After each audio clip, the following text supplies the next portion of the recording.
Es día de aprender algo más y hacer una buena reflexión para ser mejores en la vida.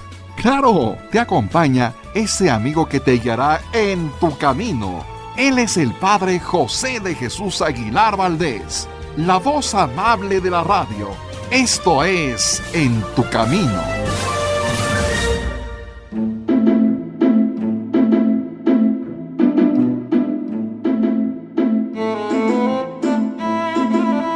¿Qué tal, amigos, amigas? Muy buenas tardes y bienvenidos a este programa En tu Camino, que se transmite a través de la frecuencia de 1470 de AM de Grupo Fórmula a todo nuestro país y a través de las vías electrónicas más allá de las fronteras. Gracias por ser parte de este programa y por acudir al llamado que te hacemos para que cimentes tu fe, porque seguramente tú recibiste el bautismo como muchos católicos y quieres profundizar en las enseñanzas de aquella fe que profesas. Hoy vamos a hacer un paréntesis para que vayamos respondiendo algunas cuestiones sobre elementos básicos de la fe católica. Y lo vamos a hacer de una forma muy sencilla. Yo te voy a ir haciendo preguntas con distintas respuestas, así como en la escuela, que era muy fácil responder A, B o C, te ayudaban un poquito a tomar la respuesta adecuada. Nosotros te vamos a ir haciendo también las preguntas con las 3 opciones, pero después de que te demos un tiempo breve para que tú respondas mentalmente, nosotros te vamos a ir diciendo la respuesta correcta. De esta manera, si tendrías algún error, pues lo vas a corregir. Si tienes alguna duda, pues te vas a enterar de qué se trata y con mayor seguridad vas a poder salir adelante en estas cuestiones de la fe. Cada uno de ustedes, queridos radioescuchas, podrá saber si les ganó la ignorancia o si respondieron correctamente. Y si ganó la ignorancia, no se preocupen, porque precisamente para eso está este programa, para ir corrigiendo aquello que no aprendimos bien o simple y sencillamente que nunca aprendimos. Doy la bienvenida a nuestro productor Sergio Enríquez, que ya está aquí con nosotros. Sergio, muy buenas tardes. Padre José, muy buenas tardes. Amigos, muy buenas tardes. Les damos la bienvenida con mucho cariño a esta emisión de En tu Camino, en esta serie Cimentando Nuestra Fe. Gracias por permitirnos acompañarles a través de la radio. Por supuesto, los saludamos a nombre de nuestro operador en cabina y a nombre de toda esta producción. Y seguramente, como les decía, amigos, a ustedes les han hecho algunas preguntas de este tipo, quizás algún amigo que no es creyente, quizás algún hijo que está en el catecismo, o ustedes mismos de repente se habrán hecho esta pregunta. En el libro Pregúntale al Padre José, que escribí, que fue uno de los primeros que hice, respondo algunas preguntas, pero evidentemente que hay muchísimas más. Así que vamos a comenzar con preguntas con las distintas opciones y después yo voy a ir dando las respuestas. Comienzo con la primera pregunta. ¿Ya estás listo, querido amigo o amiga que nos escuchas? Vamos. ¿Cómo se llama el libro donde está escrita la palabra de Dios? ¿La Biblia? ¿El Catecismo? ¿O el diccionario? ¿La Biblia, el Catecismo o el diccionario? Y si respondiste la Biblia, perfectamente bien. Todos los demás libros que se han escrito con reflexiones, con oraciones, etc., no son la palabra de Dios. Son reflexiones, son de alguna manera deseos de acercarse a Dios, pero palabra de Dios únicamente lo que está en la Biblia. Por eso, precisamente, en la misa siempre se tiene que leer la palabra de Dios. Oiga, ¿qué tal que en la primera lectura escuchamos mejor el Micán Mopóhuatl para hablar de la Virgen de Guadalupe? No. Oiga, ¿qué tal que en la segunda lectura escuchamos mejor algún escrito de San Agustín? No. Siempre palabra de Dios tendrá que ser primera lectura, salmo, segunda lectura y evangelio. Vamos con la segunda pregunta. Pongan mucha atención a esta segunda pregunta y es la siguiente. ¿Cuál es la oración que nos enseñó Jesús? Opción 1, la salve. Opción 2, el Padre Nuestro. Opción 3, el credo. ¿Cuál es la oración que nos enseñó Jesús? ¿La salve, el Padre Nuestro o el credo?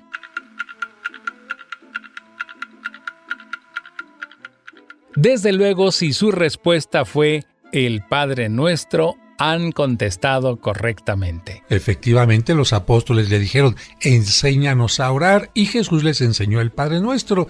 El credo es una síntesis que hicieron los primeros católicos de las enseñanzas de Cristo, la síntesis de nuestra fe, y la salve es una oración dedicada a la Virgen María que también surgió de la comunidad cristiana. Sergio, te toca. Claro, Padre José, y es la siguiente. ¿Qué significa la palabra prójimo?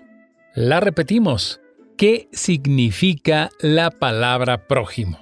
Opción 1. Los que están bautizados. 2. Los demás.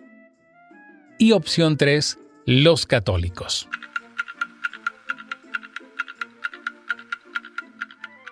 Sin duda que es una palabra de la que se habla mucho en nuestra religión católica y más aún en la Biblia. Si tu respuesta ha sido la opción 2, los demás, nuevamente has contestado correctamente. Efectivamente, prójimo no es tu familiar, la gente que te cae bien o aquel que forma parte de la Iglesia Católica. No, prójimo es toda aquella persona que está cerca de ti, independientemente de sus creencias.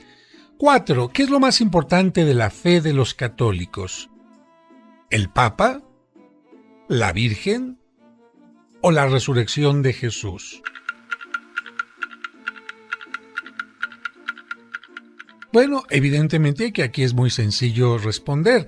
La resurrección de Jesús es el centro de la vida de nuestra fe. El Papa es importante porque es nuestro guía a nivel humano, porque es la cabeza de la Iglesia visible. La Virgen es importante porque es la Virgen, Madre de nuestro Señor Jesucristo, pero la resurrección de Jesucristo es lo más importante de la fe de los católicos. ¿Es lo mismo decir cristiano y católico? No se vayan a confundir, pongan mucha atención, la repetimos. Es lo mismo decir cristiano y católico, y en este caso las opciones únicamente son 2. Opción 1, sí. Opción 2, no. ¿Es lo mismo decir cristiano y católico? ¿Sí o no?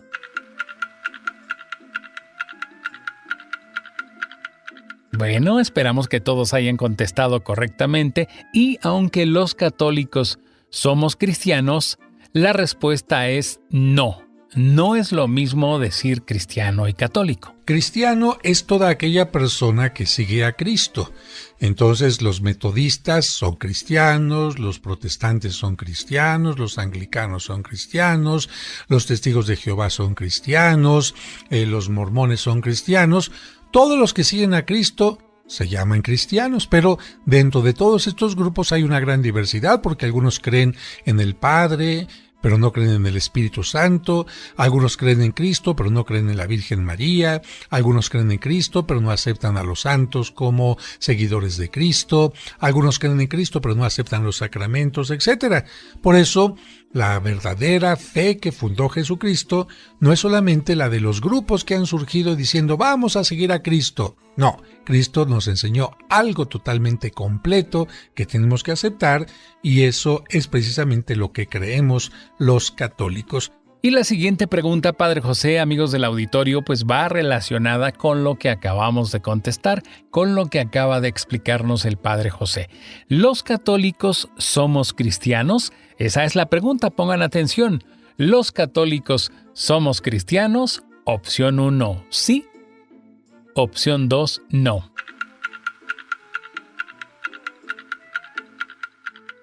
¿Y la respuesta es? La respuesta es sí. Pero además de ser cristianos, somos católicos. El número 7, pregunta número 7. ¿Los católicos adoramos imágenes? Hay dos opciones de respuesta, sí o no. Y si tú contestaste que sí, te voy a decir, caray, pues estás en un gran error y seguramente por eso algunos protestantes o no católicos pueden criticar a la Iglesia Católica. Te voy a explicar sencillamente, mira. La palabra adorar es la palabra que se confunde un poquito con venerar. Pero la palabra adorar significa reconocer a una persona o a un objeto o a un animal como Dios. Si yo creyera, por ejemplo, que una persona, un amigo mío, es Dios, eso es adorarlo. Si yo a un político reconozco que es como Dios, eso es adorarlo. Si yo reconozco que, no sé, por ejemplo, como en la India, un animal que está sentado y que tiene 6 manos es Dios, pues yo estaría adorándolo. Sin embargo, si yo reconozco que una persona tiene méritos, es una buena persona, vive con valores, le admiro, eso es venerarlo. Y si yo reconozco que una imagen, un objeto de madera o tallado, una escultura, una pintura, una estampa, es algo que me ayuda a pensar en Dios, pero ese objeto no es Dios, entonces estoy venerando una imagen, estoy venerando a una persona, estoy reconociendo que eso me ayuda a acercarme a Dios, a reconocer los valores de una persona, pero no estoy adorando. Y por esta razón, los católicos no adoramos imágenes. Y con esto, evidentemente que aquellos que nos dicen que somos idólatras, pues evidentemente que están equivocados. Vamos a un breve corte y regresamos con este programa especial de preguntas y respuestas.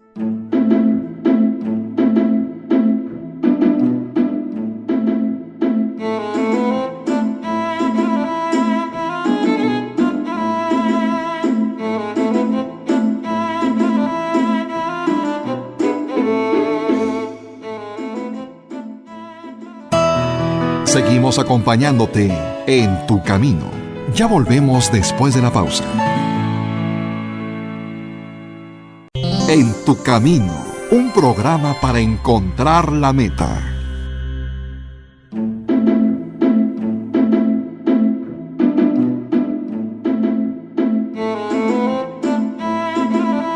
Muchas gracias por continuar con nosotros y estábamos respondiendo a la última pregunta acerca de si los católicos adoramos imágenes y estábamos diciendo que no. Los católicos no somos idólatras, entendemos perfectamente que la escultura de San Judas Tadeo que está en su santuario o la imagen de la Virgen de Guadalupe que está en el Tepeyac no son la Virgen de Guadalupe en persona, sino que la Virgen, San Judas Tadeo se encuentran en la presencia de Dios, pero a través de estas imágenes esculpidas o pintadas por mano humana o pintadas milagrosamente por mano de Dios, nos recuerdan a la Virgen María y a San Judas Tadeo, pero nosotros no pensamos que Judas Tadeo sea Dios ni que la Virgen María sea diosa.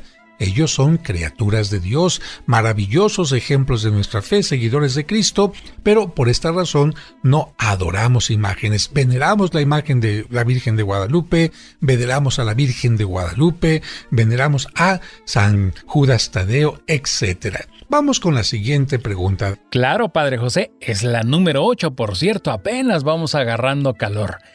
¿Qué es la primera comunión? Opción 1. La primera vez que recibimos el cuerpo de Cristo, o la opción 2, confesarse. Repito la pregunta, ¿qué es la primera comunión? ¿La primera vez que recibimos el cuerpo de Cristo o confesarse?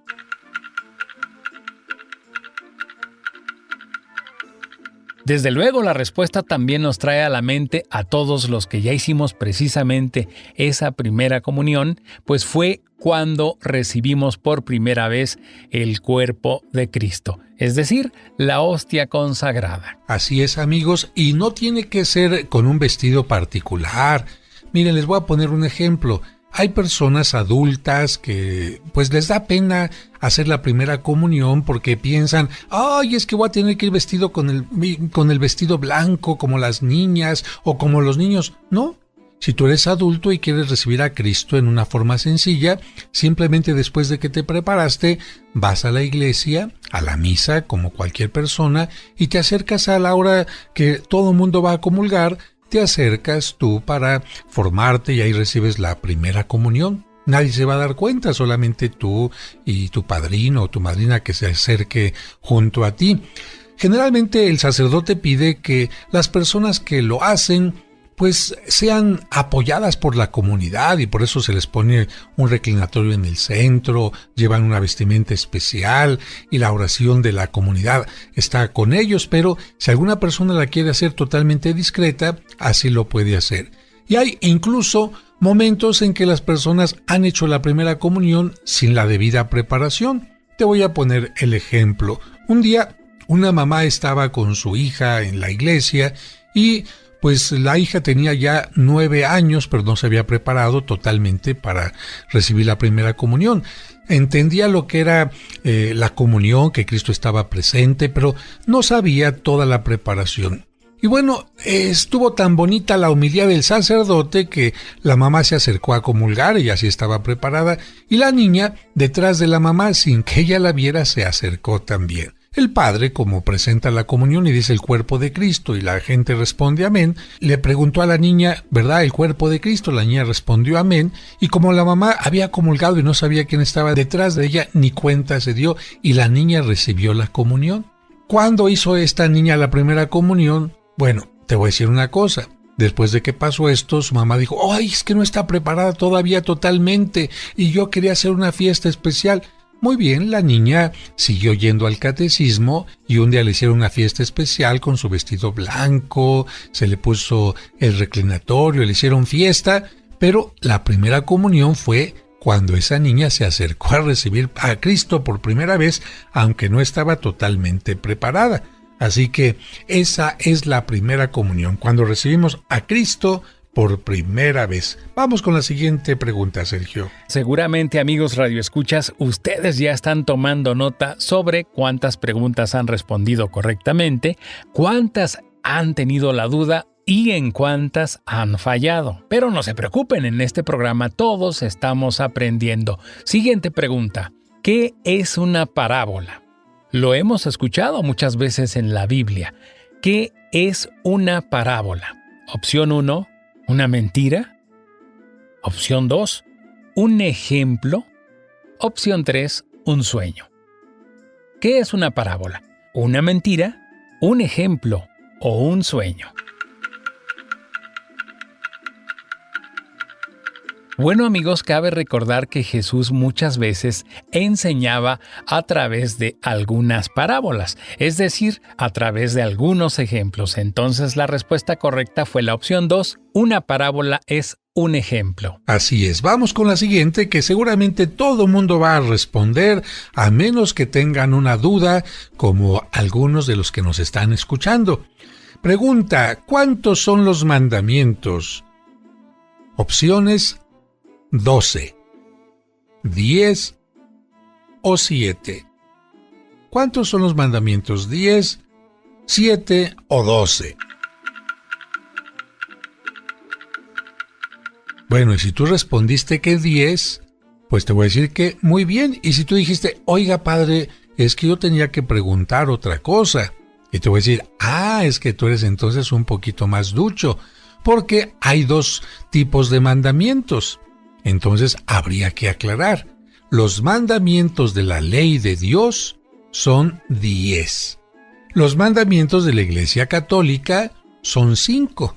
Acuérdate que los mandamientos de la Iglesia Católica incluyen el ayudar a la Iglesia en sus necesidades, el dar el diezmo, el asistir a los domingos y días de fiesta a la Iglesia, etc. Así que si contestaste que son 10, pero respondiste a los de la Iglesia Católica, no, sino los de la ley de Dios, perfectamente bien. Pregunta número 11. ¿Cómo se llama el lugar donde los católicos nos reunimos a celebrar nuestra fe?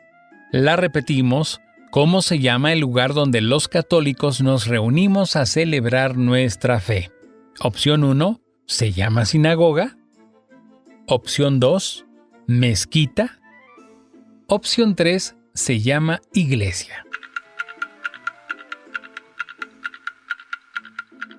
Bueno, sin lugar a dudas, en esta todos contestaron correctamente. La respuesta es la opción 3. Los católicos nos reunimos a celebrar nuestra fe en una iglesia. ¿Cómo se llama el templo de los judíos? Se llama sinagoga, Padre José. ¿Y el templo de los musulmanes? A ese se le llama mezquita. Efectivamente, nuestra forma de llamarle al templo donde nos reunimos es iglesia, porque en griego eclesia significa reunión. Y así llamaron los primeros cristianos a los lugares de reunión.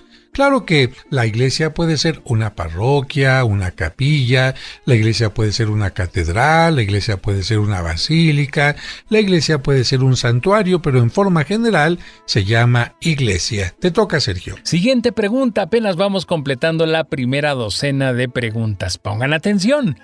¿Cuál es el primer sacramento que tiene que recibir un católico? Opción 1, la confirmación. Opción 2, el bautismo. Opción 3, la penitencia. La repetimos rápidamente. ¿Cuál es el primer sacramento que tiene que recibir un católico? ¿La confirmación, el bautismo o la penitencia?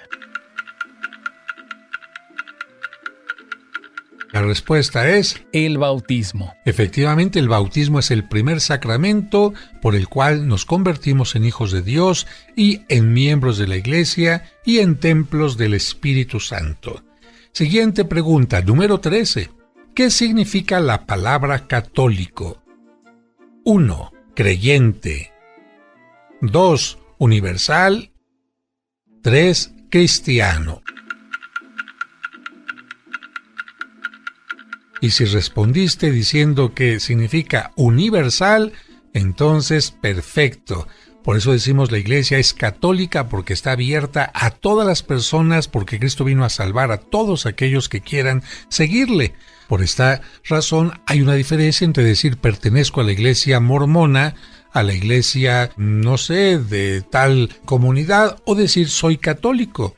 Soy católico significa profeso la religión que Cristo vino a enseñar. Pregunta número 14. Es la siguiente, Padre José. ¿Qué es el Adviento? Únicamente tenemos dos opciones también para esta pregunta. Opción 1, los 40 días antes de Semana Santa. Opción 2, los 4 domingos anteriores a la Navidad. ¿Qué es el Adviento? Opción 1, los 40 días antes de Semana Santa. Opción 2, 4 domingos antes de Navidad.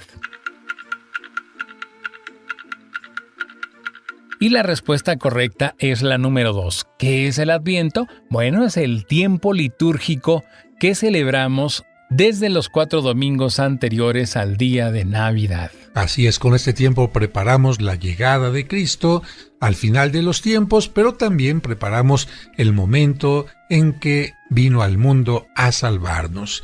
Y a propósito de esta pregunta, la número 15 dice así: ¿qué celebramos los católicos en Semana Santa? Bueno, el nacimiento de Jesús o la muerte y resurrección de Jesús. Creo que la respuesta es muy sencilla y todos le atinaron: la muerte y resurrección de Jesús. Sergio. Y nos vamos a la siguiente pregunta. ¿Con qué otro nombre se conoce a los sacerdotes? Opción 1, curas. Opción 2, seglares. Opción 3, laicos. Una palabra que sin duda también hemos escuchado mucho. La repetimos: ¿con qué otro nombre se conoce a los sacerdotes? Opción 1, curas.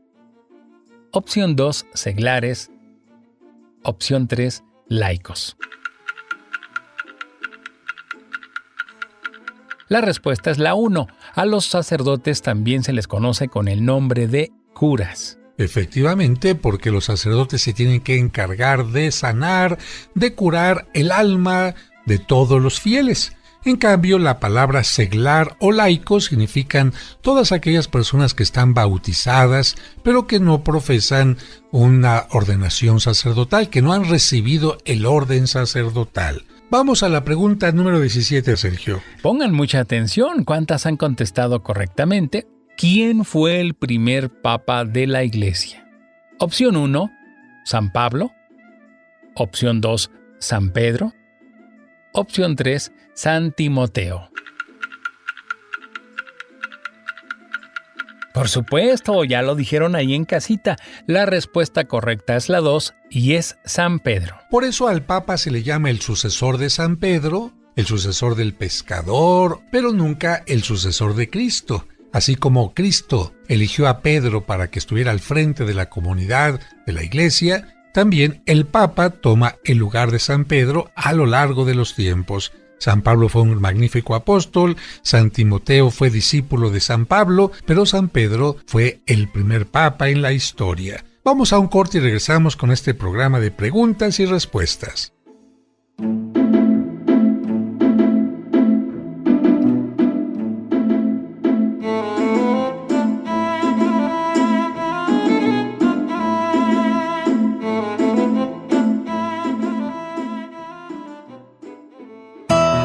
Seguimos acompañándote en tu camino. Ya volvemos después de la pausa. En tu camino, con el Padre José de Jesús Aguilar Valdés, la voz amable de la radio.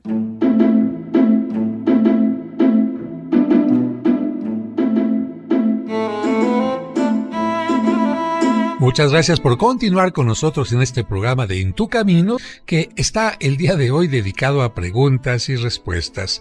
La última pregunta fue ¿quién fue el primer papa de la Iglesia? Y bueno, la mayoría de ustedes contestaron San Pedro. La siguiente pregunta le tocará a Sergio. Esta nos dice, ¿Jesús tuvo más hermanos de sangre? Pongan mucha atención. Jesús tuvo más hermanos de sangre y tenemos únicamente dos opciones. La 1, sí, y la 2, no. Por supuesto que todos sabemos la respuesta correcta y es la 2.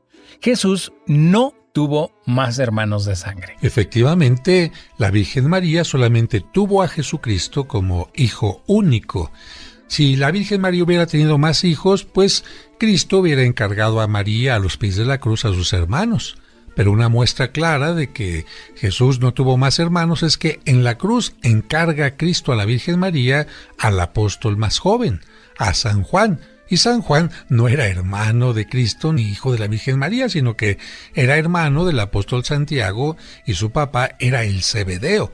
Así que Jesucristo no tuvo más hermanos de sangre. ¿Hermanos de pueblo? Claro que sí. Todos los judíos eran hermanos de pueblo y hermanos de familia un poco más amplia, claro que sí. Y es que en tiempo de los judíos, en tiempo de Cristo, se le llamaba también hermanos a los primos o a los parientes cercanos. Por eso en una parte de la Biblia se habla que los primos o los parientes o los hermanos de Jesús lo están buscando. Ahora, vamos a la pregunta número 19. ¿En cuántas partes se divide la Biblia para su estudio? ¿En cuántas partes se divide la Biblia para su estudio? ¿2, 3 o 4? 2 partes, 3 partes o 4 partes. La forma más usada es 2 partes, el Antiguo Testamento y el Nuevo Testamento. Aunque estos testamentos, el Antiguo y el Nuevo, están conformados por distintos libros que los componen, en forma general se habla de Antiguo Testamento, todo lo escrito hasta antes de Cristo, y Nuevo Testamento, todo lo escrito a partir de la venida de Cristo al mundo. Siguiente pregunta, y espero que en esta no se confundan mucho. Pongan mucha atención. ¿Nació Jesús el 25 de diciembre? Tenemos 2 opciones. La primera es sí, la segunda es no. Esperamos que todos hayan contestado acertadamente. La respuesta es la número 2, no. Jesús no nació en un 25 de diciembre. Muy bien, efectivamente, cuando nació Jesucristo, pues fue tanto el entusiasmo, sobre todo cuando empezó a predicar, que los apóstoles pusieron más atención en sus enseñanzas que en el color de sus cabellos, que en el color de los ojos, que su estatura, e incluso que en el día que había nacido. Por eso en la Sagrada Escritura quedaron las parábolas de Jesucristo, las enseñanzas de Jesucristo, la oración que Cristo nos enseñó, pero nadie escribió el día exacto en que nació Cristo. Y cuando quisieron celebrarlo hacia el siglo IV, porque lo primero que celebraron fue la resurrección de Jesucristo, porque todo mundo nace, pero no todo mundo resucita, lo primero que celebraron fue la resurrección de Cristo. Y hacia el siglo IV, hacia el año 300 más o menos, dijeron, vamos a celebrar el nacimiento de Cristo también, pero ¿quién sabe la fecha? Nadie la había escrito. no está en la Biblia, no está en ningún documento, y entonces decidieron celebrar la fiesta en una noche muy especial, la noche más oscura de todo el año. Y esa noche es el 24 de diciembre. ¿Y por qué la noche más oscura de todo el año? Pues para indicar que Jesucristo vino a vencer la oscuridad del mal, del pecado, con su luz. De esta manera se eligió el 25 de diciembre. Y pasamos ahora a la pregunta, ¿qué es la Cuaresma, Sergio? ¿Cuáles son las opciones? Las opciones son las siguientes, Padre José. La 1, la preparación a la Semana Santa. Opción 2, el Adviento. Y la opción 3, la Navidad. Por supuesto, amigos, el tiempo litúrgico que iniciamos a partir del miércoles de ceniza es la Cuaresma y es el tiempo que nos prepara para la Semana Santa. Efectivamente, 40 días para preparar la Pascua de Jesucristo, y 40 días significa preparar la Semana Santa también. Pregunta número 23. ¿En qué ciudad nació Jesús? ¿En Jerusalén, en Palestina o en Belén? Bueno, miren, fíjense que Palestina no es una ciudad, Palestina es una región más bien allá de aquellos lugares que conocemos como Tierra Santa. Jerusalén es la capital más importante para los judíos, donde está el templo de Jerusalén, pero Jesús nació en una población a 9 kilómetros de Jerusalén, donde había nacido el rey David, para que se cumplieran las profecías, especialmente la de Miqueas. Y Jesús, por lo tanto, nació en Belén. Por eso cantamos Belén, campanas de Belén, y no Belén, campanas de Palestina, o Belén, campanas de Jerusalén, ¿verdad? Vamos con la siguiente pregunta. ¿Cuántos libros tiene la Biblia? Sergio nos va a decir las opciones. Son las siguientes, pongan mucha atención, amigos. La número 1, 27 libros. La número 2, 73 libros. Y la número 3, 46 libros. Y alguien me va a decir, oiga, es que la mía no tiene ni 27, ni 73, ni 46. Bueno, esta respuesta te puede ayudar. La Biblia completa tiene 73 libros.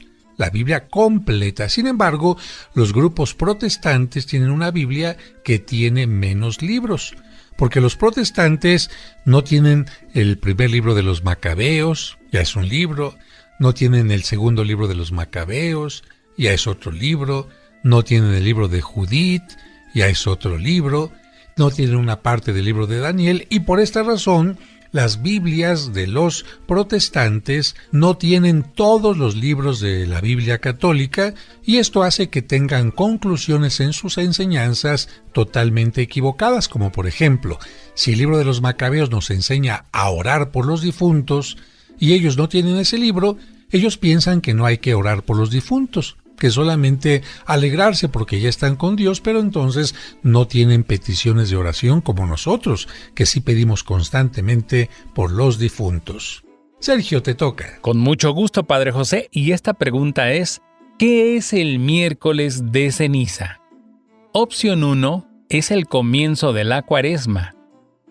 Opción 2, el día después del martes de ceniza. Por supuesto, todos lo sabemos, lo dijimos hace un momentito, el miércoles de ceniza es el comienzo de la Cuaresma. Y solamente hay un día de ceniza, no existe el martes de ceniza. El martes anterior al miércoles de ceniza sí existe, pero no el martes de ceniza. Siguiente pregunta, pongan mucha atención, vamos muy bien con las respuestas y estamos aprendiendo muy bien en las que teníamos dudas. ¿Qué es el sagrario? Opción 1, ¿dónde se guarda la Biblia? Opción 2, ¿dónde se guarda el cuerpo de Cristo? ¿Qué es el sagrario? Opción 1, ¿dónde se guarda la Biblia? Y la 2, ¿dónde se guarda el cuerpo de Cristo?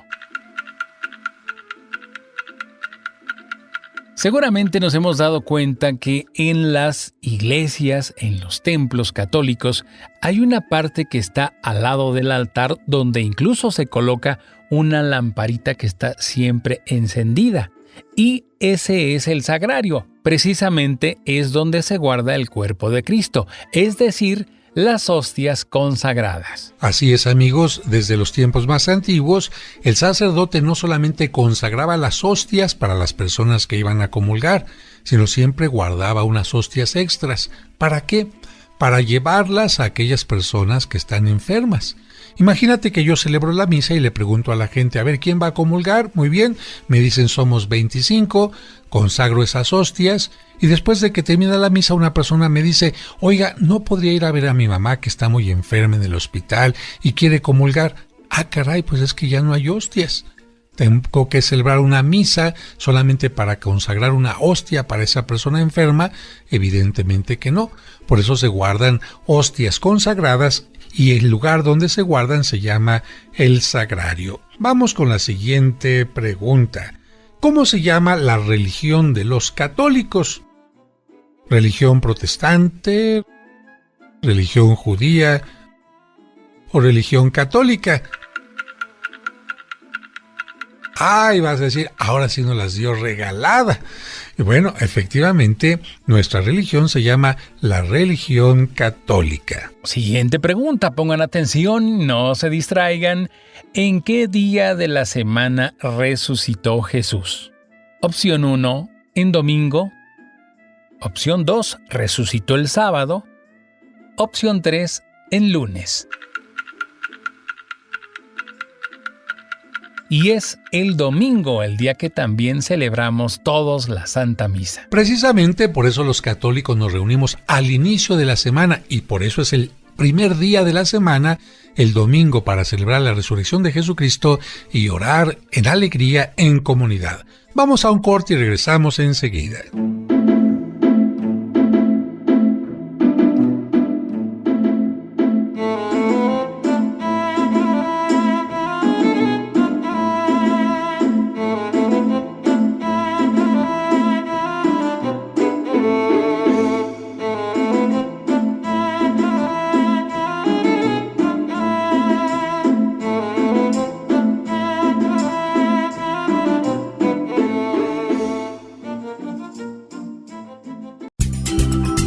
En tu camino, con el Padre José de Jesús Aguilar Valdés, la voz amable de la radio.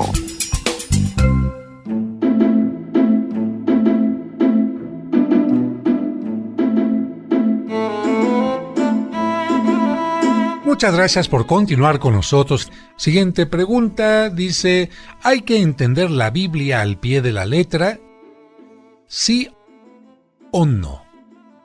Repito la pregunta, ¿hay que entender la Biblia al pie de la letra? Y aquí seguramente algunos dirán, claro que sí, porque es palabra de Dios y por eso alguien dirá, no, los cristianos la tratan de entender al pie de la letra y alguien dirá, no, eso es muy peligroso.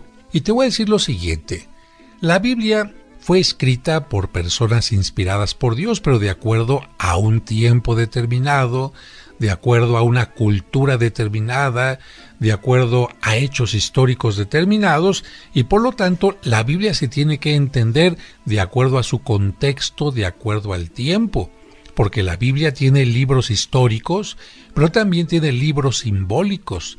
La Biblia tiene parábolas, la Biblia tiene elementos poéticos, y hay cosas que fueron cambiando a lo largo de la historia y que Dios permitió, pero ahora ya no permitiría. Por ejemplo, Abraham tuvo 2 parejas, Jacob tuvo 4 parejas. En un tiempo era obligatoria la circuncisión. En un tiempo lo que se sacrificaba a Dios eran animales. Por lo tanto, si yo leo la Biblia y en ese pasaje me dicen que tengo que hacer la circuncisión a mi hijo o que tengo que presentarme al templo y sacrificar unas tortolitas, etcétera, yo tendré que decir, caray, no, ¿verdad? Por eso hay que entender la Biblia como una evolución. Y lamentablemente hay algunas personas que se inspiran mucho en el Antiguo Testamento para dar sus enseñanzas y no se fijan que Cristo vino a cambiar muchas cosas del Antiguo Testamento. Por lo tanto, hay que entender la Biblia no al pie de la letra, sino en todo su conjunto. Sergio. ¿Qué celebramos los católicos en la vigilia pascual? Pónganle mucha atención ¿qué celebramos los católicos en la vigilia pascual? Tenemos dos opciones. La 1, los milagros de Jesús. Y la 2, celebramos la resurrección de Jesús. Por supuesto, la respuesta muy fácil. Los católicos en la vigilia pascual celebramos la resurrección de nuestro Señor Jesucristo. Efectivamente, la Pascua es la gran fiesta de la resurrección, pero los cristianos desde los tiempos más antiguos acostumbran celebrar la Pascua de Jesucristo, la resurrección de Jesucristo, desde la noche anterior, y a eso se le llama vigilia. Estar esperando que venga la aurora, por lo tanto, la vigilia pascual. Siguiente pregunta. ¿Cuántas maneras hay de comulgar? Opción 1, una sola. Opción 2, 2 maneras de comulgar. Opción 3, 3. La repetimos, está muy fácil. ¿Cuántas maneras hay de comulgar? ¿1, 2 o 3? Bueno, si tú fuiste de las personas que respondió solo hay una manera de comulgar, permíteme decirte que estás equivocado. La respuesta correcta es la 2. ¿Cuántas maneras tenemos de comulgar los católicos? 2 maneras. Efectivamente, la forma que Cristo nos pidió, la más utilizada y recomendada por la Iglesia, es la comunión sacramental. Es decir, recibo a Cristo a través del sacramento, a través de el pan convertido en su cuerpo y en su sangre, a través de la comunión. Sin embargo, hay personas que no están excomulgadas, es decir, asisten a la misa, sin embargo tienen algún problema que les impide recibir la comunión. Por ejemplo, no se confesaron y tenían algún pecado grave o mortal. O son personas que se casaron alguna vez, fallaron en ese matrimonio y se volvieron a juntar con otra persona que tenía o algún impedimento para casarse, o bien, como ellas ya estaban casadas, no se pudieron casar con ellas y por lo tanto están en una situación muy irregular y estas personas no pueden recibir la comunión sacramental. ¿Qué hacen entonces? Mientras los demás se acercan, hacen la fila y reciben el alimento de Cristo a través del pan o del vino, estas personas reciben la comunión espiritual, es decir, hacen una oración en la cual le dicen: Señor Jesús, me gustaría recibirte sacramentalmente, pero como no puedo hacerlo, aunque sea, te quiero recibir espiritualmente. Esto es lo que significa la comunión espiritual. Siguiente pregunta, dice: ¿admiten los católicos el aborto? Bueno, yo creo que si tú eres católico o católica y sigues las enseñanzas de Cristo, Cristo nos enseñó a respetar la vida y desde el vientre materno. Por lo tanto, si alguna persona comete aborto, no solamente está cometiendo una cosa mala, sino que incluso puede quedar excomulgada por esta acción. Claro que sí, nos vamos con la siguiente pregunta. ¿Quién fue Abraham? Un personaje muy importante del que se habla en el Antiguo Testamento. ¿Quién fue Abraham? Opción 1, el primer creyente. Opción 2, un profeta. Y opción 3, el Mesías. La respuesta correcta fue la número 1. Abraham fue el primer creyente. Efectivamente, todos los personajes que aparecen en la Biblia antes de Abraham son personajes simbólicos, y por esta razón el primer hombre en la historia que cree en el Dios vivo y verdadero que se muestra a los hombres fue Abraham, y por eso a Abraham se le llama el padre de todos los creyentes. Abraham no fue un profeta, Abraham no fue el Mesías, sino fue el primer creyente. Vamos con la siguiente pregunta, Sergio. Con mucho gusto, Padre José, y esta pregunta es: ¿qué es la abstinencia? Opción 1, el no beber. O la opción 2, el dejar de comer o beber voluntariamente. La repetimos: ¿qué es la abstinencia? Opción 1, el no beber. Opción 2, el dejar de comer o beber voluntariamente. Amigos, esta palabra puede tener varios significados. Significaría a nivel amplio dejar de hacer, dejar de recibir alguna cosa en particular. como por ejemplo yo me abstengo de votar. Bueno, la palabra significa no voy a votar. Yo me abstengo de beber porque soy alcohólico anónimo. Bueno, muy bien. En el pensamiento y en la enseñanza de la Iglesia, esta palabra se refiere especialmente a los días de Semana Santa o de la Cuaresma, donde las personas dejan de comer o beber voluntariamente, especialmente los viernes. Hay personas que más allá de la Cuaresma lo hacen también. Yo quiero ofrecerle a Dios no volver a comer carne en mi vida o no volver a tomar en mi vida, y eso significa precisamente la abstinencia en el mundo de la fe. Siguiente pregunta.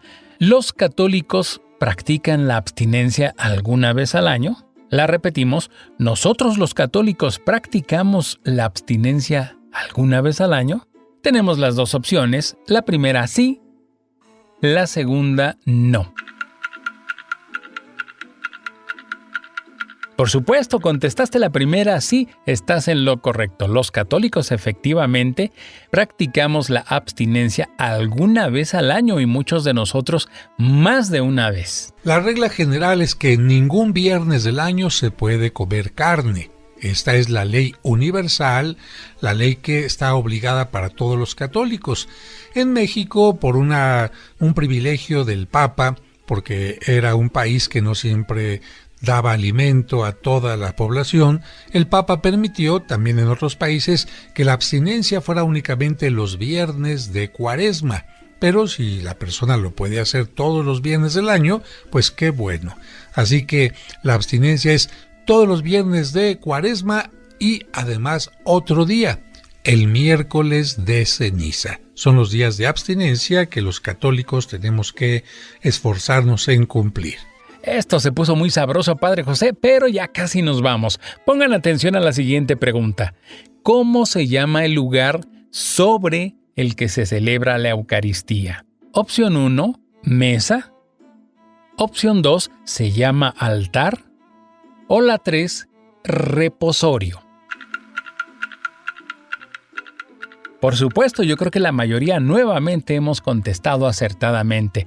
Es la opción 2 la respuesta correcta, se llama altar. Así es, aunque parece una mesa, no es una mesa. Una mesa es donde se pueden poner varias cosas.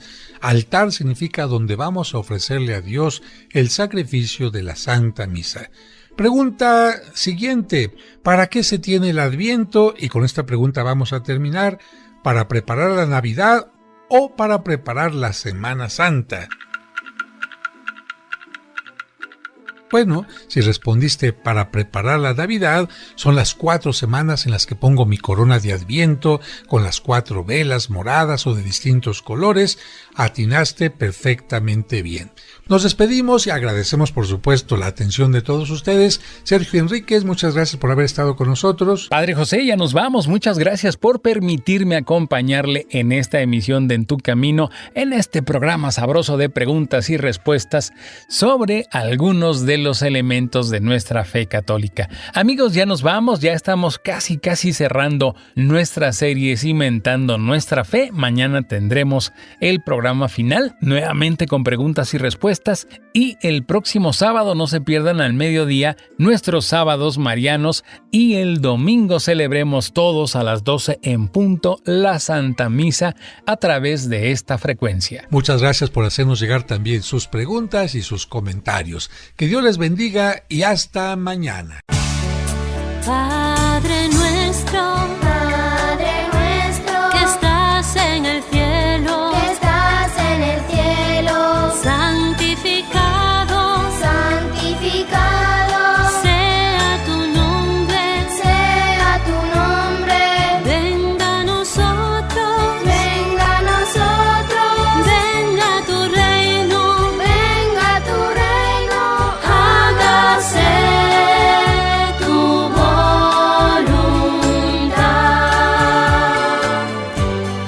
en la tierra como en el cielo. Danos hoy nuestro pan de cada día, y perdona nuestras ofensas, como perdonamos